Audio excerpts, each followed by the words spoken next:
যে বৃষ্টি হচ্ছে একটানা মনে হয় 1 সপ্তাহ বড় বৃষ্টি, এক সপ্তাহ বৃষ্টি হওয়ার কারণে পেঁপে গাছ সব মারা গেছে, অনেক পেঁপে গাছ জড়িয়া মরে গেছে।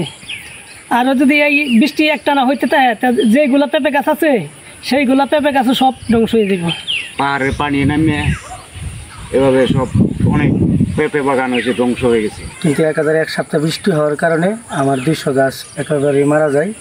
এখন যে 100 গাছ আছে 100 গাছও মানে মরে যাওয়ার অবস্থা।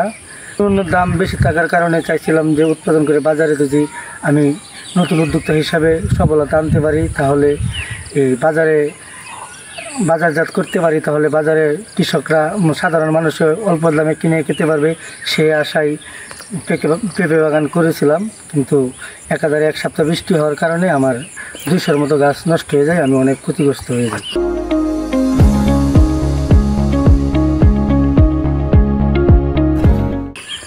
প্রায় 40% জায়গার মধ্যে আমি 300 চারা রোপণ করি, প্রায় আমার 40,000 টাকার মতো খরচ হয়েছিল আর কি। তো উনি একটি নার্সারি থেকে চারা এনে রোপণ করেছেন।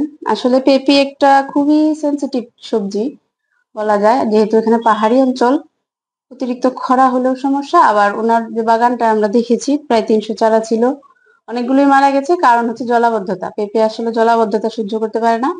ওনার চারার গোড়ায় পানি জমার কারণে অনেকগুলো চারাই ক্ষতিগ্রস্ত হয়েছে, আমরা নিজেরা পর্যবেক্ষণ করেছি। তো আসলে এখানে সরকারিভাবে অনুদান দেওয়ার সুযোগ নেই, তারপরেও এটিকে আমরা যদি ফল বাগান হিসেবে বিবেচনা করি, সেই হিসাবে আমি ওনাকে বলেছি যে পরবর্তীতে আবারও কিছু চারা আমি ওনাকে সরবরাহ করব। তবে উনি যে উদ্যোগটি নিয়েছেন এটি অবশ্যই প্রশংসনীয়। যদি সফল হন, ভালোভাবে পেঁপের উৎপাদন হলে এটি লাভজনক হবে।